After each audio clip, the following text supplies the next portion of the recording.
एक दिन में 3 जवान मरता है। जी हाँ, एक दिन में तीन जवान। आप जोड़ सकते हैं कि एक महीने में कितने जवान मरते हैं। मतलब कि जितने आतंकवादियों के मुठभेड़ में नहीं, उतने जवान आजकल आत्महत्या। क्या सेना में भगदड़ मची हुई है? क्या सेना में एक तरह से विद्रोह हो गया है कि जवान ही क्यों? कल छत्तीसगढ़ में, परसों छत्तीसगढ़ में 22 जवानों की दुखद मौत हुई है। जी हाँ, मैं कहना चाहता हूँ मौत, आप चौंक रहे होंगे। जी हाँ, paramilitary forces, BSF, CRP, ITBP, CISF, Assam rifles, RPF के जवान जब मरते हैं तो शहीद नहीं कहलाए जाते, वो जो उनको कहा था मृतक। लेकिन नेता पूरे भारतवासियों को गुमराह करने के लिए जिस तरह से फोटो पर फूल चढ़ाने तक, टीवी पर शहीद कहने तक ही सीमित है, बाकी उनको शहीद का दर्जा नहीं है। यहाँ तक कि उनको पेंशन भी नहीं है। लेकिन नेता जितनी बार चुने जाते हैं उतनी बार उनकी पेंशन है, उनको शहीद का दर्जा नहीं है। आपने देखा होगा जिस तरह पुलवामा में शहीद कहा जा रहा था, लेकिन उनको शहीद का दर्जा अभी तक नहीं मिला है, अभी तक उपेक्षित है वो, अभी उनकी विधवाओं के आंसू नहीं सूखे हैं। निश्चित रूप से आज पूरी तरह से जवान हताश है। मैं कहना चाहता हूँ ये तो एक झांकी है, लेकिन मैं और कहना चाहता हूँ जिस प्रकार से राज्यसभा में आंकड़ा दिया गया कि अब एक दिन में 3 जवान मरता है। जी हाँ, एक दिन में तीन जवान।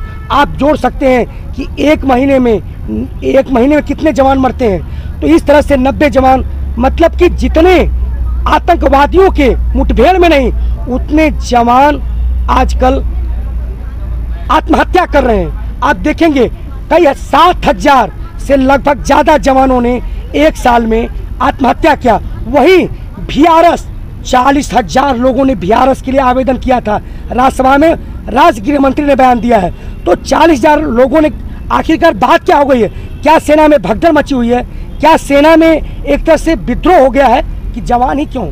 मैं कहता हूँ पिछली बार जब राज्य गृह मंत्री जो असम के थे, उनका एक बयान आया था कि एक जवान अपने घर से बहुत दूर रहता है, इसलिए वो अपना VRS मांगता है। मैं पूछना चाहता हूं कि उसी फोर्स में अधिकारी भी तो रहते हैं।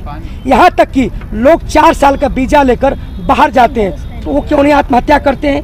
क्यों नहीं ये सब घटनाएं होती हैं? बता देना चाहता हूँ 80% जो बॉर्डर पे ड्यूटी करता है वो आत्महत्या करता है। 0.001% एक अधिकारी, एक कमांडेंट से लेकर DIG तक 1%, वहीं सब इंस्पेक्टर से लेकर कमांडेंट तक कहीं 2%।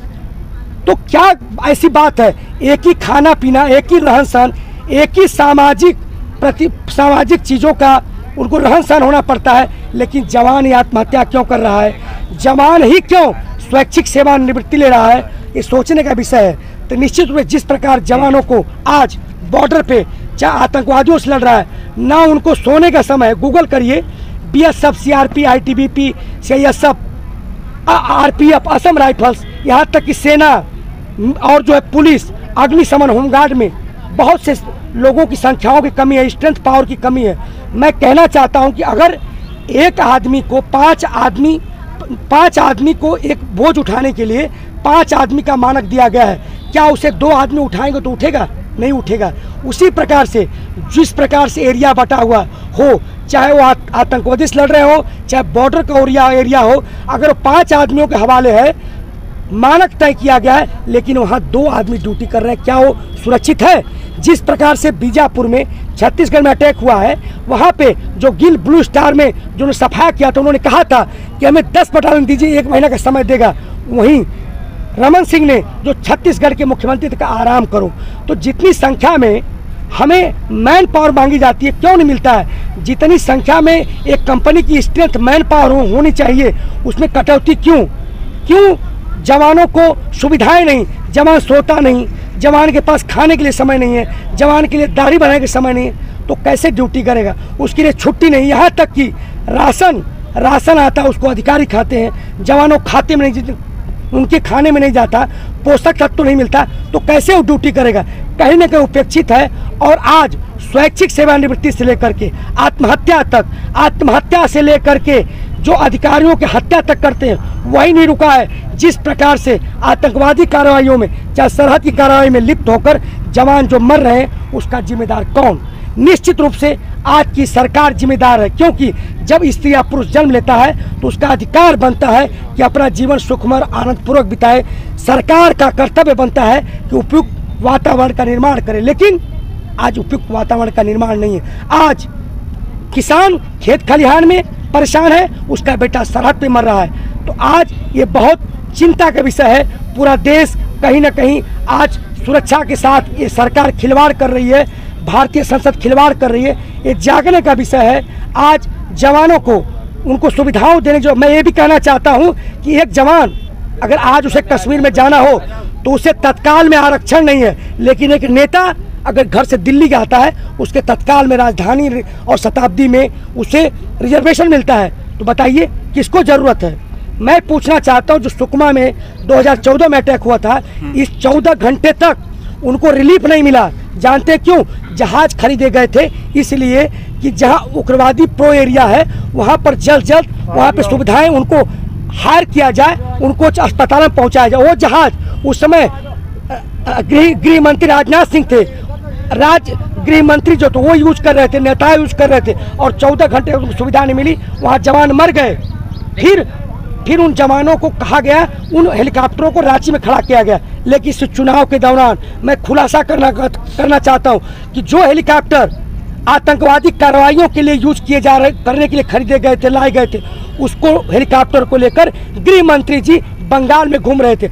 अगर टाइम पर वहाँ सुविधा मिला होता, जो 6-8 घंटे तक ना उन्हें रीइंफोर्समेंट मिला, ना उन्हें मेडिकल सुविधाएं मिली, वो जवान मर गए। घास भूसे की तरह जिनको हेलीकॉप्टर सुविधाएं देनी चाहिए थे, उन्हें दिल्ली में इलाज के लिए जाना चाहिए था, वो ट्रैक्टर के टालियों पर घास भूसों की तरह भर करके गए। जहाँ 5 जवानों की मौत हो सकती थी, वहाँ आज इतने जवान मरे गए।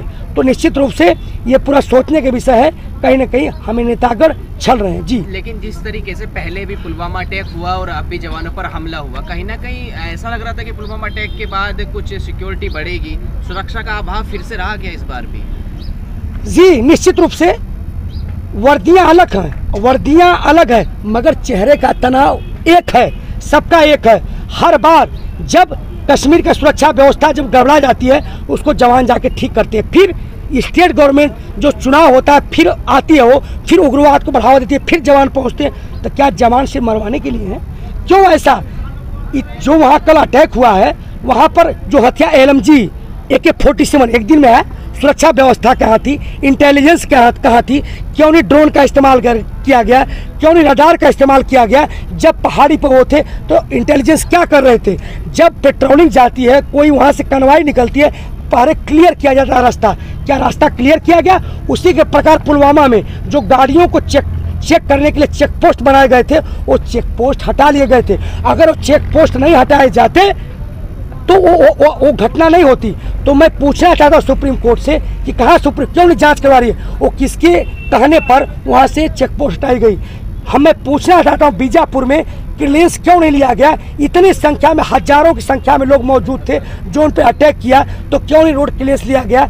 जो उनके इंटेलिजेंस पुट थे क्या कर रहे थे?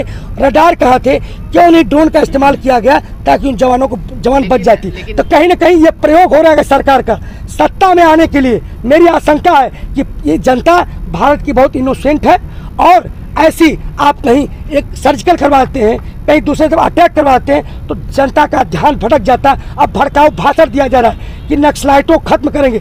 2014 से आप देखेंगे हजारों की संख्या में छत्तीसगढ़ में वहाँ पे जो सुरक्षाकर्मी मारे गए, हर बार वही बयान। मैं कहना चाहता हूँ नक्सलाइट कौन, उनकी समस्या क्या है? क्यों नहीं डिबेट करवाते? क्योंकि उनके जो सरगना है, जो उनके मुखिया, उनसे बातचीत करें। वो शोषित है, वंचित है, उन्हें रोजगार नहीं है, खाने पीने का साधन नहीं है। आप बंदूकों से बात तो मनवा सकते हैं, लेकिन दिल नहीं जीत सकते। किसी भी समस्या का समाधान बातचीत ही है। क्यों नहीं आप उनसे बातचीत कर रहे हैं? क्यों नहीं उनकी मांगों को मान रहे हैं? मांगे क्या है? पटल पे लाइए, संसद में बहस करिए, डिबेट में लाइए। आप बंगाल चुनाव को गोदी मीडिया कवरेज करिए, क्यों नहीं नक्सलाइटों की बात कर रही है? दबाने की बात क्या दबाने समस्याएं खत्म हो जाएंगी? आप अगर इस तरह करेंगे तो ये मॉब लंचिंग है। अगर आप इस तरह लोकतंत्र को कुचलोगे, जैसा किसानों का है, जिस प्रकार से युवाओं को, छात्रों को, तो क्या करेगा? अगर खाने को नहीं मिलेगा तो बाजार में दुकान रहेगी तो मैं लूट के खाऊंगा क्योंकि मुझे भूख लगी है, प्यास लगी है। इसी प्रकार से नक्सलाइट का जन्म हो, चाहे कहीं भी पूर्वोत्तर भारत की समस्या होगी, इस सरकार की देन है। आप पानी दीजिए, वहाँ पे सड़कें दीजिए, कम्युनिकेशन दीजिए, शिक्षा दीजिए, रोजगार दीजिए, वहाँ शहर बनेगा। शहर कभी भी उग्रवाद नहीं चाहता, नक्सलाइट नहीं चाहता है। लेकिन आप क्या करते हैं? आप उन जनता को निश्चित रूप से बहुत पिछड़ेपन में रख के वोट की राजनीति करना चाहते हैं कि वो लोग कुछ जाने न सुने, वोट बैंक तुष्टिकरण की राजनीति करें। वही नक्सलाइट हो रहा। वो सबसे पिछड़ा इलाका है, वहाँ कोई भी जो है वहाँ पे कम्युनिकेशन नहीं है, उनके साधन नहीं है और होगा। ये कहना गलत है अमित शाह जी का, गृह मंत्री जी का, हम दबा देंगे। कहीं न कहीं प्रयोग है, ये चुनाव जीतने का प्रयास किया जा रहा है। मेरी आशंका है इस किसान आंदोलन को भटकाने का प्रयास किया जा रहा है। जिस तरह से 26 जनवरी को भटकाने का प्रयास किया गया, जब उसकी इंक्वायरी हुई, दीप सिंह सद्धू का लोकेशन 26 तारीख को 25 तारीख को 8 बजे सिग्गू बॉर्डर था और अगले दिन उसी रात को 10-11 बजे के पास जो सोनीपत मिला है और लोनी बॉर्डर होते हुए गया था। लेकिन पूरा ठीक रहा। कहाँ फोड़ा गया? किसान आंदोलन के ऊपर। गलवान घाटी की समस्याएं हुई, आपको सर्जिकल करवाया गया। आपने आरोग्य गोस्वामी का देखा होगा। ये सरकार का प्रयोग है। इस प्रकार से राष्ट्रवाद की बात करके हम वोट जीतेंगे और यही प्रयोग कर रहे। ये भी हो सकता है प्रयोग है, क्योंकि साधन संसाधन होते हैं। 6 हजारों के संख्या में नक्सलाइट थे, उनके पास LMG थी, AK-47 थी। कैसे इकट्ठा हुए? क्यों? इंटेलिजेंस क्या कर रहा था? पुलिस क्या कर रही? इंटेलिजेंस तो कहीं ना कहीं ये घेरे सुरक्षा, मतलब कि सवालों के घेरे में है। लेकिन सरकार क्या करे? कुछ नहीं, कोई जांच नहीं होगा। देवेंद्र सिंह का क्या हुआ? जिनको AK-47 मिली थी।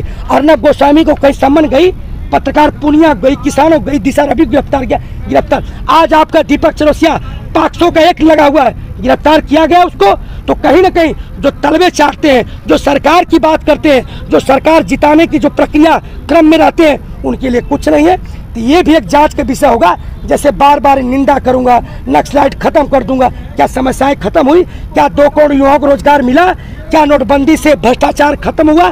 क्या GST होने से जो हमारे छोटे छोटे रेहड़ी हैं, क्या उनकी समस्याएं खत्म हुई? तो कहीं ना कहीं आप कहते थे BSF, CRP, ITBP, Assam rifles को NPS ले लो, नेशनल पेंशन स्कीम, उनको 600 रुपये मिले, क्या उनकी समस्याएं खत्म हुई? तो कहीं ना कहीं जिस प्रकार से कहते दुगुनी आय करेंगे, आपने C2+50 स्वामीनाथन आयोग दिया।